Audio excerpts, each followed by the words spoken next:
లో నామస్మరణ గురించే మనం ఎందుకు తెలుసుకోవాలి అంటే, మనకి ఈజీ వే ఏ అవతారంలోనూ చెప్పలేనంత అద్భుత, సులువైన భగవంతుని దరి చేరే మార్గం నామస్మరణ అన్నారు. బాబా కూడా అన్నారు, నాకన్నా కూడా నా నామస్మరణకే ఎక్కువ ప్రాధాన్యతనివ్వండి అని. అంటే నామస్మరణ వలన ఎలాంటి అద్భుత ఫలితాలొస్తాయో కూడా బాబా చెప్పారు. కాబట్టి ఈరోజు నామస్మరణ, మెహరు నామస్మరణ గురించి మనం ఈరోజు తెలుసుకుందాం. మెహరమ్మాయి అంటారు, ప్రేమికులుట అంటే మనమందరం కూడా మెహరమ్మాయి చెప్పిన మాటలు. మనమందరం కూడా మన పనులు అనుకుని నిమగ్నమైపోతాంట ప్రతిరోజు కూడా. అంటే నాతోనే ఉంది, నేను అనుకుంటాం కదా! అలాంటి టైములో కూడా మెహరు ప్రభు కన్నులు, ఆలోచన అంతా ప్రేమికుల మీదే ఉంటుంది అని చెప్తారు మెహరమ్మాయి.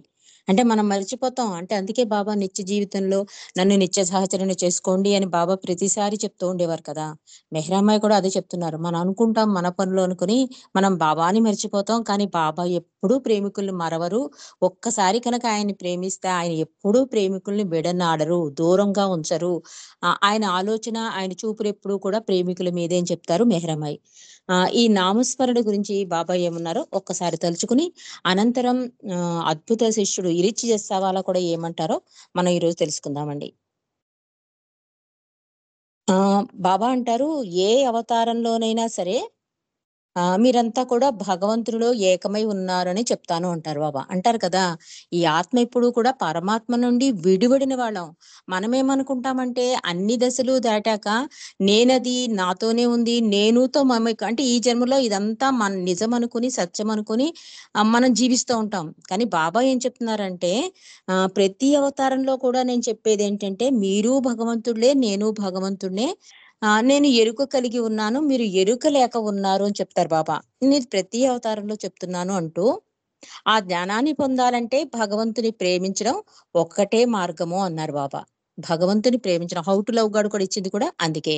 కాబట్టి బాబా తన ప్రేమ సందేశాల ద్వారా పలు సందర్భాల్లో కూడా స్పష్టం చేశారు. భగవంతుని ప్రేమించండి, భగవంతుడిలో ఐక్యం అవ్వండి అని. మెహర్ బాబా ఈ యోగవతారుడు మనందరికీ తెలుసు. ఆ గత అవతారాలు కూడా నావే అని కూడా చెప్పారు. ఏమని చెప్తారు బాబా?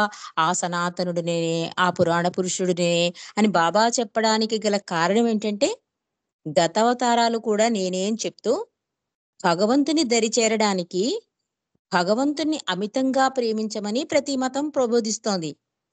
కానీ ఏం చేస్తున్నాం మనం? దాన్ని కర్మకాండ కింద చేసేస్తున్నాం. ప్రతి మతం ఉద్దేశ్యం ఏంటంటే, ఆ ఉద్దేశాన్ని మరిచిపోయి ఏం చేస్తున్నామంటే దాన్నొక కర్మకాండ కింద, పూజా విధానం కింద చేసేస్తున్నాం. కానీ ప్రతి అవతారంలో అంటే భగవంతుడే అవతారాలు దాల్చి వస్తాడు. ఇది మనందరికీ బాబా చెప్పిన విషయం. దేశ కాలమాన పరిస్థితులను బట్టి అవతారం దాల్చి వస్తూ ఉంటాడు.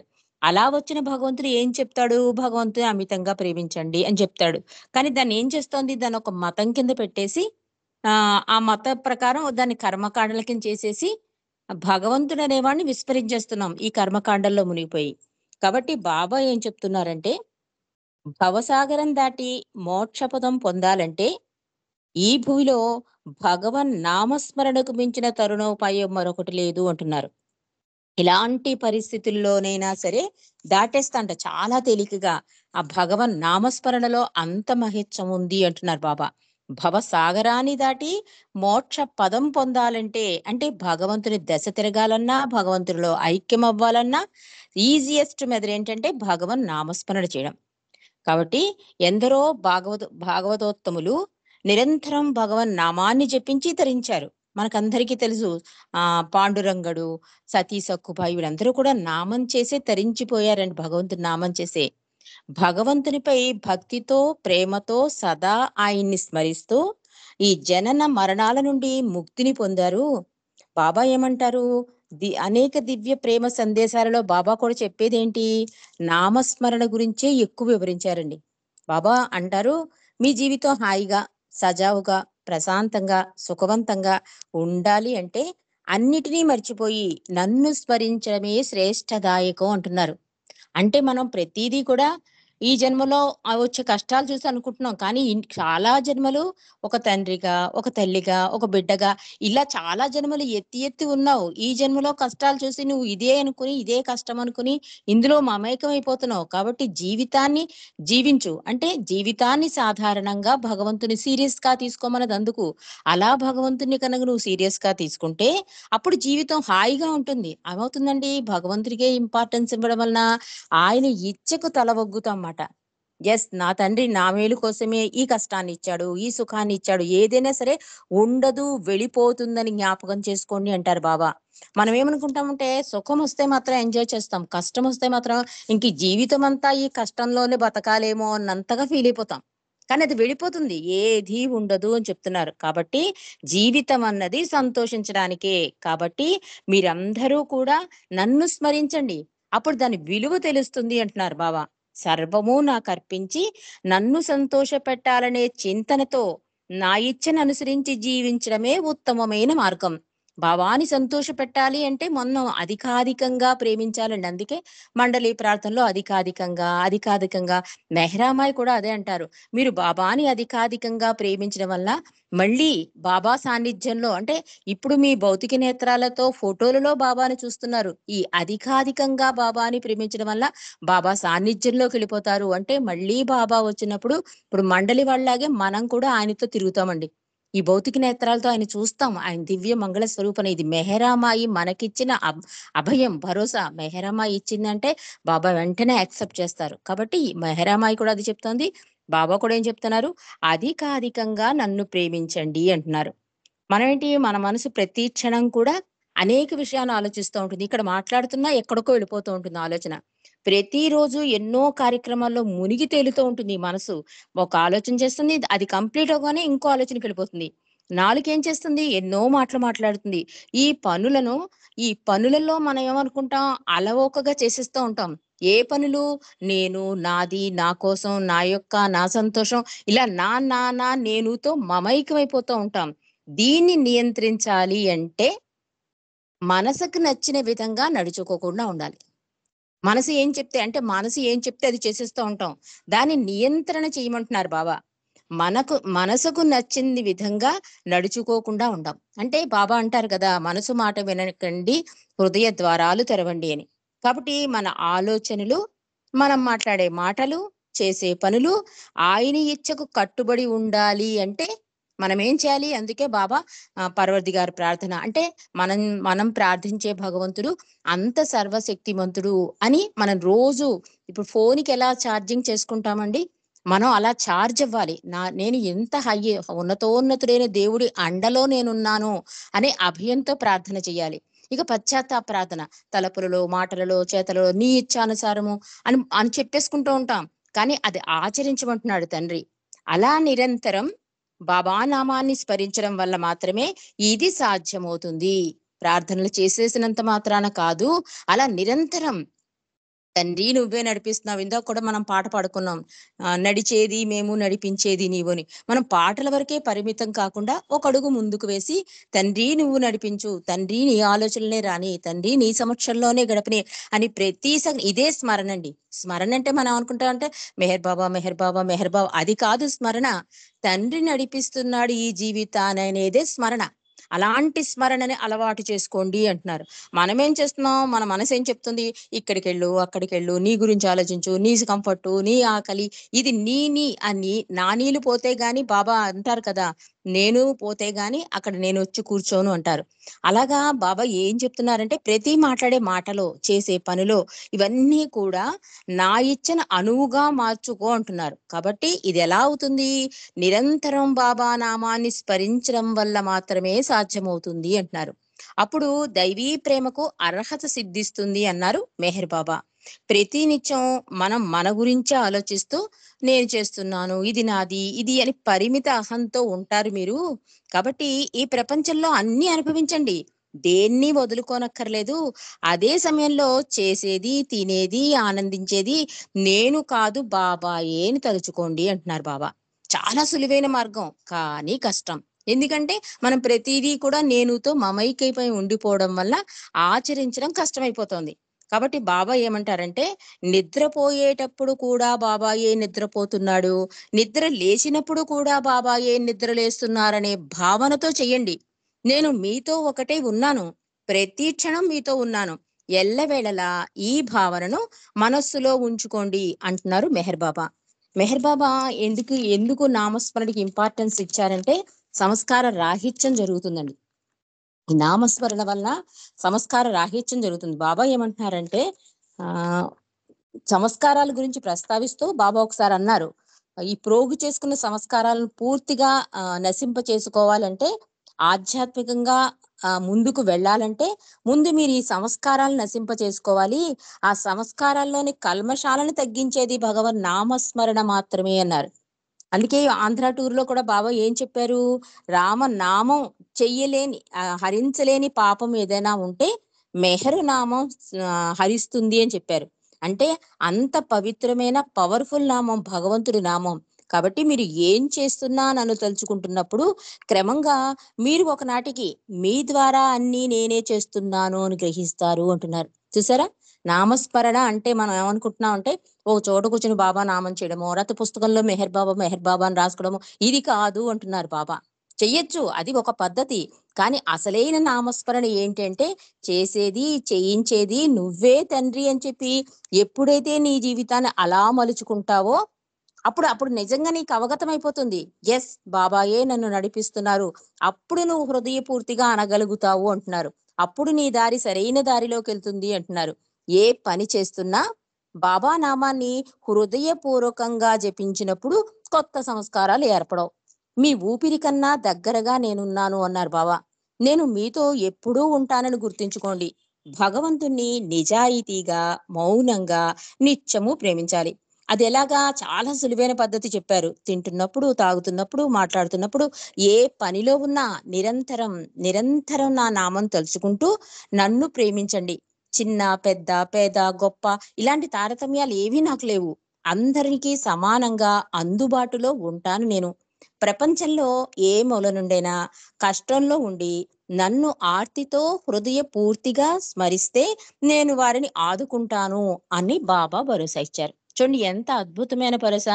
ఏమీ శ్రమ పడక్కర్లే. మన మనసుని నోరు మూసించేసి హృదయ ద్వారాలు తెరిస్తే అది ఆటోమేటిక్‌గా ఇప్పుడు మా ఆన్‌లైన్ స్కైప్‌లే చూడండి మనకి ఒక 3, 4 ఇయర్స్ నుంచి మనం సాయంత్రం 4 నుంచి రాత్రి 10:30 వరకు ఎందుకు జాయిన్ అవుతున్నాం మనం?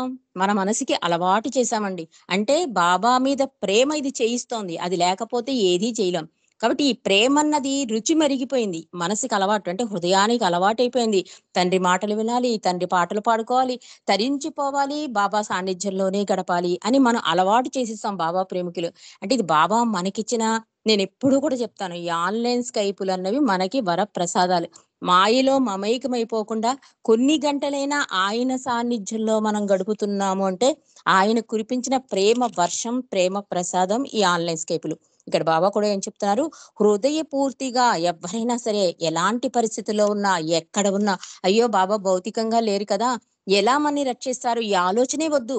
ఎక్కడ ఉన్నా, ఎలాంటి పరిస్థితుల్లో ఉన్నా, హృదయపూర్తిగా నన్ను కనుక హెల్ప్ అడిగితే నేను రక్షించకుండా ఉండలేను అని చెప్పారు బాబా.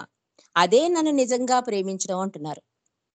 నన్ను ప్రేమించవలసినంతగా మీరు ప్రేమించలేరని అంటూ, మీ సమస్యలన్నిటిని మర్చిపోయి నన్ను స్మరించండి. అదే నన్ను నిజంగా ప్రేమించడం అంటున్నారు. మీరు ప్రేమించలేరు. కానీ మీరు ఎలాంటి ప్రయత్నం చెయ్యాలి కదా! అందుకే బాబా ఒక అడుగు వేయండి, 99 అడుగులు మీతో వేస్తాను అని ఎందుకంటున్నారు? మీ సమస్యలు ఎందుకంటే ఈ మాయ ఎక్కువ ప్రభావం ఉంటుంది ఈ కలియుగంలో కనుక నామస్మరణ ద్వారా ముందు నాతో అటాచ్ అంటే ముందు ప్రేమ ద్వారా బాబాని ప్రేమిస్తూ ఈ నామస్మరణ అలవాటు చేయడం వల్ల ఎలాంటి పరిస్థితుల్లో ఉన్నా కూడా బాబా అని పిలిస్తే రక్షించకుండా ఉండలేను మీరు ఎక్కడ ఉన్నా అంటున్నారు. అదే నన్ను నిజంగా ప్రేమించడం. అలా చేయటం వల్ల మీలో ఉన్న పరమాత్మని తెలుసుకుంటారు. అంటే ఈ నామస్మరణ అంటే చేసేది, చేయించేది అన్నీ ఆయనే అనుకున్నప్పుటండి ఒక మోక్ష పదం వైపు అడుగులు వేయడమే కాకుండా మనలో భగవంతుడున్నాడు అని కూడా మనం తెలుసుకుంటాంట. ఎంత అద్భుతమైన విషయం ఈరోజు మనం తెలుసుకున్నాం. కాబట్టి ప్రతి ఒక్కరికి బాధలుంటాయి. ఈ బాధలు, కష్టాలు నిర్మూలనకు నిరంతరం నా నామస్మరణే చక్కని పరిష్కారం. నిరంతర నామస్మరణ కోసం మిమ్మల్ని మీరు తక్కువగా ప్రేమించాలని నేను హెచ్చరిస్తున్నాను. ఇందాక చెప్పుకున్నాం కదా! జీవితం సాధారణంగా భగవంతుని సీరియస్‌గా తీసుకోమని బాబా అదే చెప్తున్నారు. ఎప్పుడు ఉంటాయి ఈ కష్టాలు, బాధలు. ఎందుకంటే మన కర్మ ఫలాలు. దాన్ని భగవంతుడు కూడా తీయలేడు. కాబట్టి దీన్ని అధిగమించాలి. అంటే ఒక వెన్నలో తల వెంట్రుక తీస్తారు చూడండి. అంత సున్నితంగా, అంత సునాయాసంగా ఎలాంటి కష్టాన్నైనా మనం దాటేస్తామాట. ఎలా దాటేస్తాం? వీటన్నిటికీ నిర్మూలన ఏంటంటే నా నామస్మరణ అంటున్నారు. నిరంతర నామస్మరణ కోసం మిమ్మల్ని మీరు తక్కువగా ప్రేమించి నిస్వార్థంగా సేవ చేయడం అందరి వల్ల సాధ్యం కాదు. అంటే ఈ తక్కువగా ప్రేమించుకోవడం మార్నింగ్ లేచిన దగ్గర నుంచి మనం మనకు మనకు నేను నన్నే ప్రేమించుకోగలుగుతాను. ఎవరిని అంత ఎక్కువగా ప్రేమించుకోలేను. అలాగే ఈ నిస్వార్థ సేవ ఏది ఆశించకుండా అంటే ఈ సమంతమేనా వాళ్ళ నుంచి ఏ లాభం లేకుండా ఎవ్వరు ఏ సేవ చేయలేరు. ఈ 2 అసాధ్యం అంటున్నారు బాబా. కాబట్టి నిరంతర నామస్మరణ ఉత్తమోత్తమైన మార్గం అంటున్నారు బాబా. అంటే సేవ చేయలేం, ప్రేమించాలేం. ఈ 2 చేయలేకపోయినప్పుడు మీరేం చేయాలి? నిరంతర నామస్మరణ ఎంచుకోండి. ముందు ముందు ఒక అడుగు వెయ్యండి. నిస్వార్థంగా సేవ చేయడం అందరి వల్ల సాధ్యం కాదు కనుక నిరంతర నామస్మరణ ఉత్తమోత్తమైన మార్గం. ఇది కూడా చాలా కష్టం. కనిపించని దైవాన్ని విస్మరిస్తాం. కనిపించని దైవాన్ని విస్మరిస్తాం.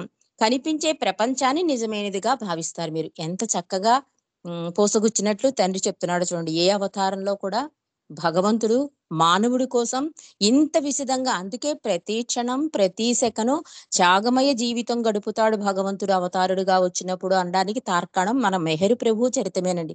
సాక్ష్యం అది. అది మహాగ్రంథం. అది చదువుతుంటే ప్రతి సెకను బాబా ఏం చేస్తున్నాడో అన్నది ఎంత అద్భుతంగానో రాశారు ఆ పుస్తకంలో. సాక్ష్యాలు కూడా ఉన్నాయి మనకి. మన రామాయణం, భాగవతం జరిగిందండి అంటాం. కానీ ఇది జరిగింది. దీనికి సాక్ష్యాలున్నాయి. ప్రభువు రాయించిన ప్రభు చరితం ఉంది. అలాగే బాబా ఇక్కడ ఏం చెప్తున్నారు? నిరంతర నామస్మరణ ఉత్తమోత్తమైనది. కానీ ఇది కష్టం. మీరేం చేస్తున్నారు? కనిపించని దైవాన్ని అంటే నిరాకార స్వరూపంలో భగవంతుడు పాపం సాకారుడై దైవీ మానవుడై అవసరంబు తనకు లేక అన్నట్లుగా మానవుడి కన్నా కూడా అధికమైన బాధలుంటాయండి శారీరకంగా కిందకి దిగి వస్తే. అలాంటి బాధలన్నీ ఓర్చుకుంటూ ఆయన కోసం ఒక్క క్షణం జీవించకుండా నిరంతరం మానవ శ్రేయస్సు కోసం, మానవ కళ్యాణం కోసం వచ్చిన భగవంతుని విస్మరించేస్తాం. అదే కదా బాబా అంటారు, మానవులలో మార్పు రాలేదు అంటాడు తండ్రి. ఎందుకంటే గతాన్ని పూజిస్తాం, వర్తమానాన్ని విస్మరిస్తాం, భవిష్యత్తు కోసం ఎదురు చూస్తాం.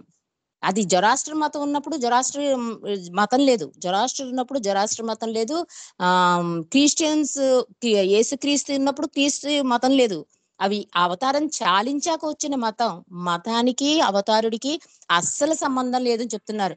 అవతారుడికి మతంతో సంబంధం లేదండి. అదే బాబాని కూడా అడుగుతారు, మీరు ఏ మతాన్ని పూజించాలి మేము అంటే బాబా అంటారు, నువ్వు జన్మతః ఏ మతంలో పుట్టావో ఆ మత సూక్తులను నిజాయితీగా ఆచరించు. అప్పుడు నువ్వు ఏ మతంలోనూ మారక్కర్లేదు. నీ మతంలో ఉన్న భగవంతుడినే నువ్వు పూజించు అంటారు. బాబా కూడా ఈ మతాలు మారమని గాని ఈ మతంలోనే ఉండమని కూడా చెప్పలేదు. బాబా మతం ఏంటంటే ప్రేమ మతం అండి.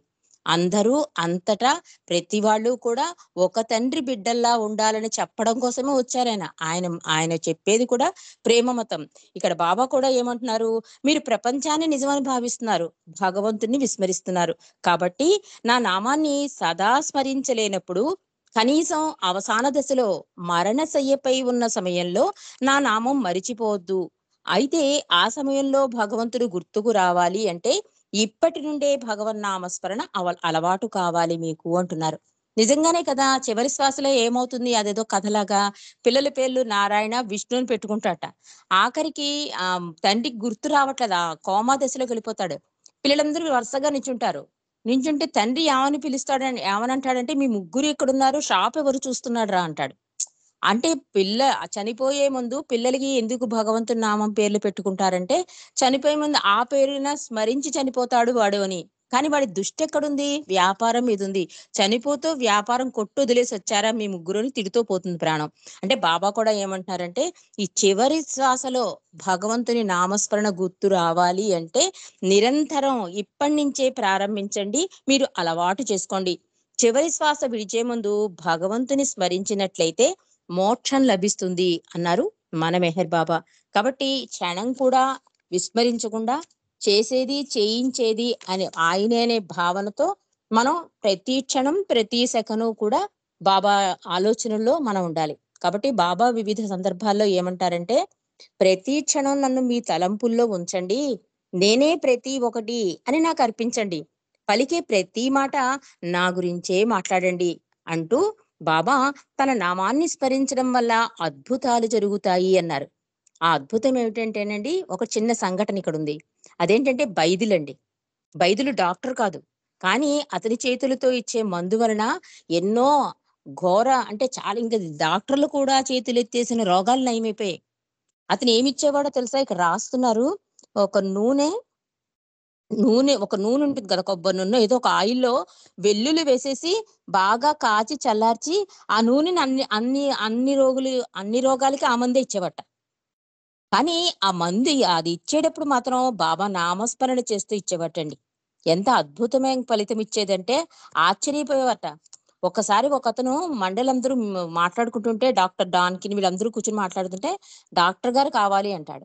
నీలు ఉంటారు కదా! నేనే డాక్టర్‌ని ఏంటి చెప్పంటే మీరు కాదు అని చెప్పి ఆఖరిన బైదిల్‌ని చూపిస్తాడతను. ఎదుటి బైదిలెక్కడ డాక్టర్ అయ్యాడని వాళ్ళు ఆశ్చర్యపోతే అప్పుడు బాబా చెప్పిస్తారు బైదిల చేత. "నువ్వు ఎలా మందిస్తున్నావు? ఎలా తగ్గిపోతున్నాయి?" అంటే, "నేను మీ నామం చేస్తూ ఇస్తున్నాను బాబా" అని. అంటే ఆయన ఆయన ఒక ఆ హృదయంలో ఆ భగవంతుని మీద అపారమైన నమ్మకంతో ఈ నూనె, ఇది వెల్లుల్లి నూనె అదేం కాదండి ఆలోచన. బాబా మీద ఉన్న అపార ప్రేమ, ఆ విశ్వాసం ఉంటుంది చూసారా? అదే బతికిస్తోంది ఆ మందు అంటున్నారు బాబా. ఈ సంఘటన కూడా వైద్యం ఇస్తూ బాబా నామాన్ని స్మరిస్తూ ఆఖరికి మనుషులకే కాదండి, జంతువులకు కూడా ఇదే నూనె వాడేవట. ఎంత మనకి వినడానికి ఇప్పుడు హాస్యంగా అనిపిస్తుంది. కానీ అద్భుత ఫలితాలొచ్చాయి అని చెప్తున్నారిక్కడ. ఎలాంటి రోగాలని కూడా తగ్గిస్తున్నాడు. మనుషులనే కాదు, ఆఖరికి జంతువులను కూడా బతికించాడు బైబిలని రాస్తున్నారు. అంటే బాబా నామస్మరణలో అంత పవిత్రత, అంత హ్మ్, అంటే అద్భుతాలు చేయగల శక్తి, మోక్ష పదానికి అడుగు వేసే మార్గం, భగవత్ సాక్షాత్కారం, అంతేకాకుండా నేను భగవంతుడను అనే తెలుసుకునే భాగ్యాన్ని కూడా భగవన్ నామస్మరణలో ఉందని బాబా మనకు తెలియజేస్తున్నారు. కాబట్టి ఈ రీచ్ అంటారండి, ఒక చిన్న సంఘటన చాలా అద్భుతంగా చెప్తారు ఈ రీచి. బాబాయే ఇంత అద్భుతంగా చెప్పారు.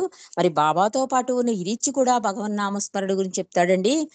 ఒకసారి మెహ్రాజాదు ఒక పేరెంట్స్ వస్తారు వాళ్ళ పిల్లల్ని తీసుకొని. ఇది ప్రతి వాళ్ళం మనం ఇది వినాలండి. ఆచరించాలి కూడా. ఇరిచిని అడుగుతారు. మా అబ్బాయి 10థ్ వరకు చదివాడు. తర్వాత ఏ మార్గం ఎంచుకోవాలి అని అడుగుతారండి. దానికి ఇరిచి చెప్తాడు. అద్భుతం అన్నమాట. మనం ఔటర్స్‌కి కూడా చెప్పొచ్చు. ఏ మార్గము అంటే ఇరిచ్ అంటాడు, "మీరు ఇప్పటికే చాలా మంచి ఆరంభాన్ని అంటే మంచి మార్గాన్ని కల్పించారు అతనికి." అంటే బై బర్తే బాబా లవ్వర్ అయిపోయాడు కదా! ఇప్పుడు చిన్న పిల్లలందరూ ఇంత అద్భుతాలు గాడ్ స్పీక్స్ చెప్పేస్తున్నారు, పాటలు పాడేస్తున్నారు, మ్యూజిక్‌లు వాయించేస్తున్నారు. ఇంత చేస్తున్నారు అంటే బై బర్త్ అండి. అంటే లాస్ట్ బర్త్‌లో వాళ్ళు బాబా కూడా అంటారు, ఎన్నో జన్మల సంబంధం అవతారినితో అనుబంధం" అంటారు చూసారా? ఒక బనానా పంచారు బాబా కొన్ని వేల మందికి. బనానా వాలాస్ అంటారు ఈ చిన్నపిల్లలందరినీ కూడా. అందుకే ఇరిచ్ ఏమంటున్నాడంటే, "మీరు ఇప్పటికే చాలా మంచి ఆరంభాన్ని వాళ్ళకి కల్పించారు" అనగానే, ఆ తల్లిదండ్రులు ఇరిచి దేని గురించి చెబుతున్నారో అర్థం కాక ఆశ్చర్యపోయారట. అసలైన జ్ఞానమైన మెహర్ బాబా మాటల్లోని సత్యాన్ని మీ పిల్లలకు మీరిచ్చారు. వారు తమ మేధస్సు, స్థాయిని బట్టి దాన్ని అవగాహన చేసుకున్నారు. జీవిత పరమార్థం ఆయనలో ఐక్యం కావడం, భగవంతునిలో చేరిపోవడం. మీరు చెప్పిన మాటలను వారు వారి జీవితాలలో అభ్యసించినట్లయితే ఆ గమ్యాన్ని చేరుకోవడం తథ్యం. బాబాను వారి జీవితాలలోనికి తీసుకుని వచ్చి మీరు మంచి శుభారంభాన్ని చేకూర్చారు. అంటే బాబాని అందివ్వడమే మన పిల్లలకి అష్టైశ్వర్యాలు అందివ్వడం అండి. ఇంకంతకని ఏ ఆస్తి మన పిల్లలకి ఇవ్వక్కర్లే. మనం బాధపడక్కర్లే. చిన్నతనంలోనే భగవంతుని చింతనున్నవాడు జీవితంలో చిన్నదే ఉండదుటండి. ఎందుకంటే బాబా కూడా అంటారు, భగవంతుని ప్రేమించిన వాడు గర్భదరిద్రుడైన అష్టైశ్వర్యాలతో ఉన్నవాడు, అష్టైశ్వర్యాలున్నవాడు భగవంతుని స్మరించపోతే వాడు కటిక దరిద్రుడితో సమానం అని బాబా మాటలండివి. బాబా చెప్పిన మాటలు. ఇక్కడ రిచ్ కూడా ఏమంటున్నారు, మీరేమి వర్రీ అవ్వకండి. మంచి ఆరంభం. ఎందుకంటే భగవంతుని సాన్నిధ్యంలో ఆ జీవితం విలువ, ఆ గమ్యం ఇవన్నీ కూడా మీరు ఆల్రెడీ అతనికి పరిచయం చేశారు బాబాని. బాబాను వారి జీవితాలలోకి తీసుకొని వచ్చిన మీరు మంచి శుభారంభాన్ని చేకూర్చారు. దానిపై నిరంతర స్మరణ అనే సాధనతో ముందుకు సాగితే గమ్యం చేరడం చాలా సులభం. ఇప్పుడు ఒక విత్తనం వేస్తామండి. దాన్నలా గాలికి వదిలేయం కదా! దాన్ని నీళ్లు పోస్తాం. రోజు వెళ్లి చూస్తాం. ఒక ఆకొచ్చింది, 2 ఆకులొచ్చాయి. ఎంత ఉవ్విళ్ళూరుతో చూస్తాం. మనం నాటిన విత్తనానికే మనం ఇంత ఆత్రతతో ఎదురు చూస్తున్నాము అంటే, ప్రభువు ప్రేమ బీజాలు నాటేసి వెళ్ళిపోయాడు. మరి అలాంటి విత్తనాలను మనం ఎంత జాగ్రత్తగా చూడాలి? అంటే మన పిల్లల్ని మనం ఎంత జాగ్రత్తగా పెంచాలో చెప్తున్నాడు. ఆల్రెడీ మీరు మంచి శుభారంభాన్ని చేకూర్చారు. దానిపై నిరంతర స్మరణ అనే సాధనతో ముందుకు సాగితే గమ్యం చేరడం చాలా సులభం అంటున్నాడు. అంటూ అలా వారు తమ భవిష్యత్తులో స్మరణ చేసే వృత్తిని చేపడితే, ఇందాక అడిగారు కదా ఏ మార్గం అని, అదే చెప్తున్నాడు. అంటే బాబా నామస్మరణ అనే వృత్తిని కనుక చేపడితే బహు కొద్ది మంది పొందే విజయాన్ని, అదే భగవదైక్యాన్ని పొందగలుగుతారు వారు అన్నారు ఇరిచి. ఇరిచి ఇంకా అంటాడు, బాబా నామాన్ని పదే పదే చెప్పండి. నువ్వు ఏది ఎంచుకున్నా ముందు బాబాను స్మరించు. దినమంతా కూడా అలా చేయండి. నీవు ఏ ఉద్యోగం లేదా ఏ వృత్తి చేస్తున్నామన్నది కాదు ముఖ్యం. ఆ వృత్తిని కొనసాగిస్తూ ఆయనను స్మరిస్తున్నావా లేదా, అది ప్రధానం. నీవు ఆయనను స్మరించడంలో విజయం పొందితే నీవు చేసే పనిలోని బాధ్యతలను ఆయనే తీసుకుంటాడు. నీవు సరైన నిర్ణయం ఎంపిక చేసేటట్లు ఆయనే నీకు మార్గం చూపిస్తాడు. ఎంత అద్భుతమైనదంటే మన పిల్లలకి ఈ మాట చెప్పాలండి. ఏమంటున్నాడంటే ఇరిచి, ఆల్రెడీ శుభారంభం చేసేశారు. దానికి సాధన అంటే నామస్మరణ అనే సాధననే చేస్తున్నాడా లేదా? బాబాకి అప్పచెప్తున్నాడా లేదా? బాబా నామం చేస్తున్నాడా లేదా? అని ఒక అబ్జర్వేషన్ మనం చెయ్యాలి. మనం ఇందాక విత్తనం నాటితే ఎలా అబ్జర్వ్ చేస్తున్నామో, అలాగే బాబాని పరిచయం చేసేశారు. నామస్మరణ అనే సాధన చేయమంటున్నారు. కానీ వాడు చేస్తున్నాడా లేదా? ఇది కూడా మీరు గమనించాలి తల్లిదండ్రులుగా మీ బాధ్యత అంటున్నాడు. దినమంతా కూడా అలా చేయండి. ఏ ఉద్యోగం లేదా ఏ వృత్తి చేస్తున్నామన్నది కాదు. అంటే మావాడు ఇంజినీర్ అండి, మావాడు కలెక్టర్ అండి, టైమే ఉండదండి, తలుచుకుంది ఖాళీయే ఉండదు. అస్సల ఆ మాటలు అనకూడదండి. మనం ఎలర్ట్ చేయాలి మన పిల్లల్ని. బాబాకి థాంక్స్ చెప్పావా? బాబాకి లవ్ యూ చెప్పావా? ఏ పని చేస్తున్నా బెలవెట్ గాడ్ చదువుకో. పనైపోయాక బాబాకి థాంక్స్ చెప్పుకో. ఇది మనం ఒక యుద్ధం వస్తే సైనికులు ఎలా ఎలర్ట్‌గా ఉంటారో అలా మన పిల్లల్ని సైనికుల్లా చేయాలండి. బాబా సైనికుల్లా చేయవలసిందే. ఎందుకంటే అదే వాళ్ళకి ముందు ముందు మంచి మార్గంలోకి, అంటే ఎలాంటి మార్గంలో పయనిస్తే వీడు మేలు జరుగుతుందో అనేది బాబా చూసుకుంటాడనమాట. అందుకని మనం ఆ దారిని ఎంచుకునేలా చెయ్యాలని చెప్తున్నాడు. ఎంత అద్భుతంగానో! ఆ వృత్తిని కొనసాగిస్తూ ఆయన్ని స్మరిస్తున్నావా లేదా? అది ప్రధానం. నీవు ఆయనను స్మరించడంలో విజయం పొందితే నీవు చేసే పనిలోని బాధ్యతలను, అంటే ఈ మధ్యన ఈ పిల్లలకి స్ట్రెస్ ఎక్కువైపోయిందండి. ప్రతి దానికి స్ట్రెస్సే. ఒక టైంకి తినరు, ఒక టైంకి నిద్రపోరు. పేరెంట్స్‌కి టెన్షను, పిల్లలకి టెన్షను. అంతా టెన్షన్‌గా నడిపిస్తున్నారు జీవితాలన్నీ కూడా. చాలా జాలేస్తుంది. నాకు ఇరిచ్చి చెప్పే ఈ మాటలు మనం మంత్రాల్లా వాళ్ళకి అప్పచెప్పాలేమో అనిపిస్తుంది. ఓ అష్టోత్తరం, సహస్రం కాదని చెప్పవలసింది మన పిల్లలకి. ఎంత ఎంత అందంగా చెప్తున్నాడో చూడండి. ఆ వృత్తిలో ఒక బాధ్యత ఉంటుంది కదా! ఒక స్ట్రెస్సు. దాన్ని బాబా బాధ్యతగా తీసుకుంటాడటండి. ఎప్పుడైతే నువ్వు బాబా అని అప్పగించిందాక చెప్పారు గదా! చేసేది, చేయించేది అంతా నేనే అనే భావనతో నువ్వు కనుక చేస్తే అదే స్మరణండి. వాళ్ళు పనులు చేసుకుంటూ మెహర్ బాబా రాయక్కర్లేదు. మెహర్ బాబా అని స్మరణ చేయక్కర్లేదు. వాళ్ళ వర్క్ వాళ్ళు చేసుకుంటూ ముందుగా బాబాని స్మరించడం. తండ్రి ఈ అవకాశం ఇచ్చావు. తర్వాత థాంక్స్ చెప్పడం. ఇది మనం అలవాటు చేయాలి. ఇది చేస్తే కనక నీవు చేసే పనిలోని బాధ్యతలను ఆయనే తీసుకుంటాడు. నీవు సరైన నిర్ణయం ఎంపిక చేసేటట్లు, అంటే మనం ఈ పిల్లలు ఈ స్ట్రెస్‌లో ఏదో ఒక నిర్ణయం గబుక్కుని తీసేసుకుంటారు. చిన్న చిన్న పిల్లలు 10థ్ ఫెయిల్ అయినా, ఫోన్ ఇవ్వకపోయినా, సినిమాకి తీసుకెళ్ళకపోయినా, ఇలా చిన్న చిన్న వాటికే పెద్ద పెద్ద నిర్ణయాలు తీసుకుంటున్నారు. అందుకని ఏమంటున్నాడంటే ఇరిచి, అలా బాబాని తలుచుకోవడం వల్ల వాళ్ళు సరైన నిర్ణయం చేసుకోగలుగుతారు.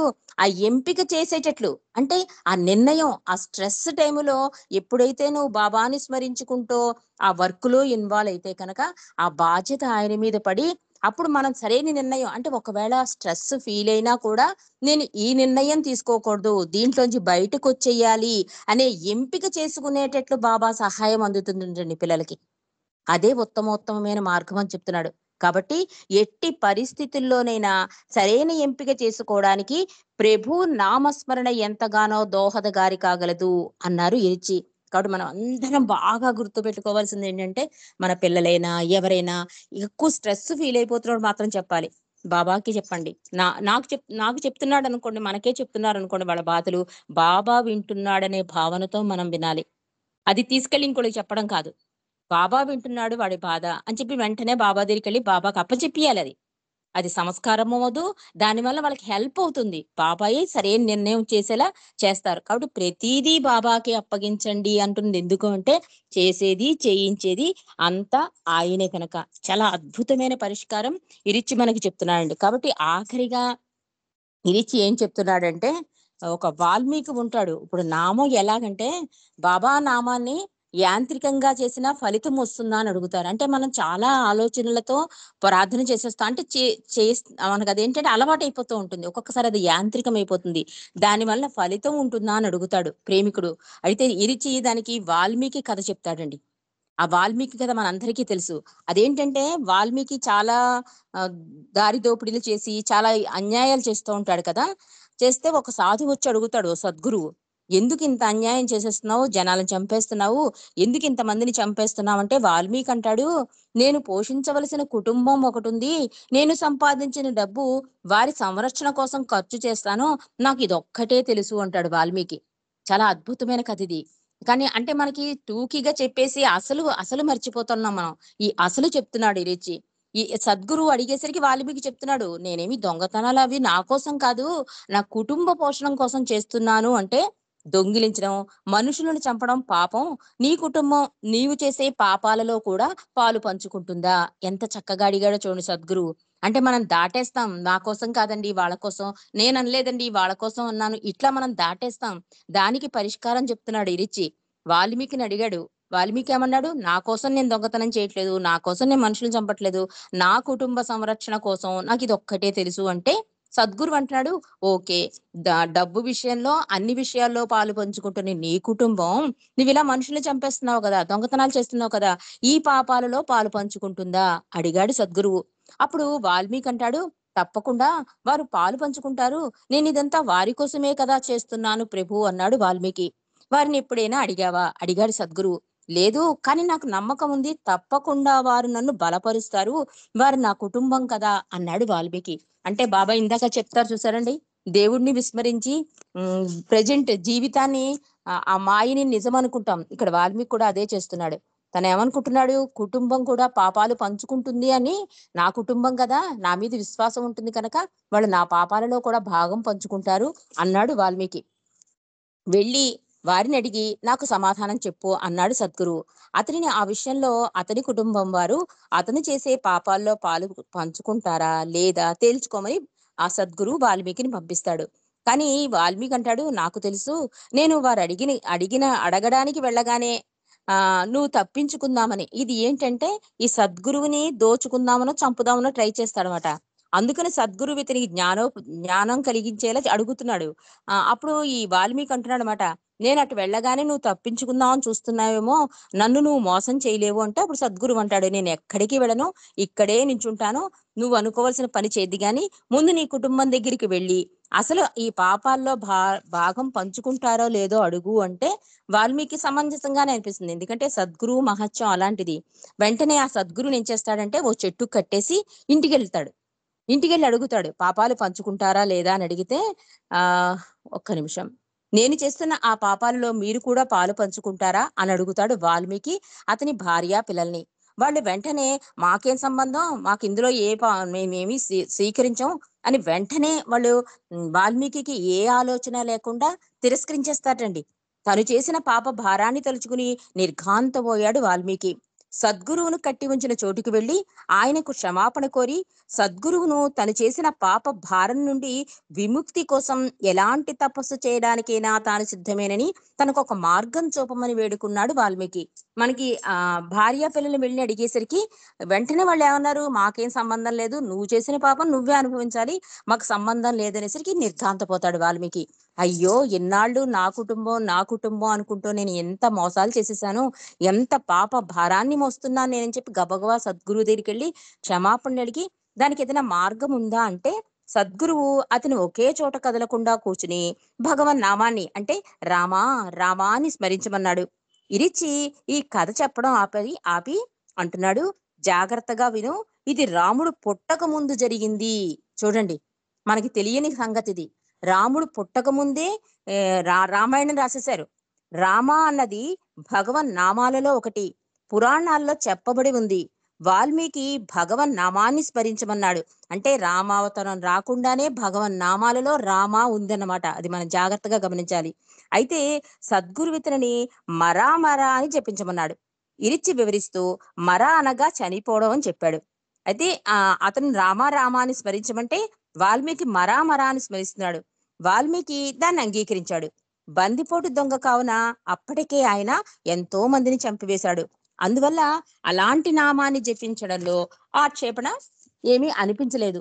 రామ రామ అని జపించమన్నాడు కదా, కానీ సద్గురువు ఏం చేశాడంటే నువ్వు మరా మరా అని జపించమన్నట. అంటే చూడండి ఇక్కడ నిజాయితీగా హృదయపూర్తిగా గురువు మీద విశ్వాసం చూపించాడన్నమాట అతను. రామ రామ అనకుండా మరా మరా అంటే మరణించడం అని అర్థంట, మరణం అని అర్థం వస్తుంట. కానీ సద్గురువు ఏం చెప్పినా అదే చెయ్యాలి కనుక మరా మరా అనే జపించాట వాల్మీకి. అలా ఆయన ఒకే చోట కదలకుండా కూర్చుని మరా మరా అంటూ భగవన్నామం జపం చేశాడు. మీకు తెలుసా, ఎప్పుడైనా మీరు దేనినైనా ఆపకుండా జపిస్తే అప్పుడు ఏం జరుగుతుంది? కొంతకాలానికి మరానే రామ రామాగా మారిపోయింది. తెలియకుండానే వాల్మీకి అలా రామనామ జపం చేశాడు అన్నారు ఇరిచి. సంవత్సరాలు గడిచిపోతున్నా అతను ఆపకుండా ఒకే చోట కూర్చుని భగవన్ నామాన్ని స్మరించసాగాడు. ఆఖరికి అతనికి భగవద్ ఐక్యం కలిగింది. అది ఆయన నామంలో గల శక్తి. మీరు యాంత్రికంగా జపించినా పర్వాలేదు, మీరు గమ్యాన్ని చేరగలరు. కానీ మీ కృషి, మీ తపన, మీ నిజాయితీ ఉండాలి. మీరు వాల్మీకి చేసినట్లే చేయగలిగితే ఇంకేమీ చేయనవసరం లేదు. గమ్యాన్ని ఎలా చేరాలి అనే చింత మీకు అనవసరం. ఆ గమ్యమే మీ ముందుకు వచ్చేస్తుంది, మీ హృదయాల్లో తపన పుట్టిస్తుంది అంటూ ముగింపుగా ఇరిచేయమంటున్నారంటే, మన హృదయాల్లో ఎన్ని కోరికలతో, ఎన్నో ఆశలతో నిండి ఉంటాం మన హృదయాలలో. అందుకోసం బాబాకి చోటే మిగిలిలేదు. అలాంటి అనవసరమైన ఇతర కోరికలన్నిటినీ తీసివేయండి. అలా మీరు ఆ కోరికలన్నిటినీ వదిలించుకుని బాబా కోసం చోటు చేయండి. మీకు ఆయన ఉనికి, సాన్నిధ్యం అధికాధికంగా అనుభవానికి వస్తుంది. ఎప్పుడైతే అన్నింటినీ మీ హృదయంలో నుండి తొలగించడంలో మీరు సఫలీకృతులవుతారో, ఇక మీ హృదయంలో భగవంతునితో ఐక్యం పొందాలనే ఒకే ఒక తపన మిగిలి ఉంటుందని విశ్వసించండి అంటున్నారు ఇరిచి. భగవంతుడే స్వయంగా మీ వద్దకు పరిగెత్తుకుంటూ వస్తాడు. దీని గురించి సంశయం అక్కర్లేదు. ఆయన ఆ సంగమం కోసం అధికంగా ఆర్దుర్దా పడుతూ ఉంటాడు. అంటే ఆయన తపన చెందుతాటండి. వీడిని నాలో కలిపేసుకోవాలి, వీడిని నాలో కలిపేసుకోవాలి, అలా తయారవ్వాలి అంటున్నాడు. మన హృదయంలో అనేక కోరికలు ఉంటాయి కనుక వాటినన్నిటినీ ఖాళీ చేసేస్తే ఇంకా భగవంతుల్లో ఐక్యం అవ్వాలనే ఒక కోరిక ఉంటుంది. ఆ కోరిక గ్రహించి ఆయన పరిగెట్టుకుని నీ దగ్గరికే వస్తాడు, నిన్ను తనలో కలుపుకోవడానికి. కాబట్టి మనమే సిద్ధంగా లేం. అంటే బాబా ఎప్పుడు రెడీగా ఉన్నారు, మనమే సిద్ధంగా లేం. సంసిద్ధత మనలో లేదు కాబట్టి తపన ఒక్కటే ఆయన మన వద్దకు రప్పించేది. కాబట్టి మనం అలా సంసిద్ధతగా ఉండాలి అన్నా, బాబా చెప్పినట్లుగా నడుచుకోవాలన్నా వీటన్నిటికీ సులువైన మార్గం నామస్మరణ. నామస్మరణ అంటే ప్రభు నామం జపించడం కాదండి, చేసేది చేయించేది అంతా ఆయన అనే ఆలోచనతో జీవితాన్ని ముందుకు తీసుకెళ్ళాం. అవతార్ మెహర్ బాబాకి జై. జై బాబా మణి. అందరికీ జై బాబా అండి. జై బాబా రజని గారు, చాలా చాలా చక్కటి విషయాలను అద్భుతంగా చెప్పారు. అద్భుతం. జై బాబా అండి. జై బాబా.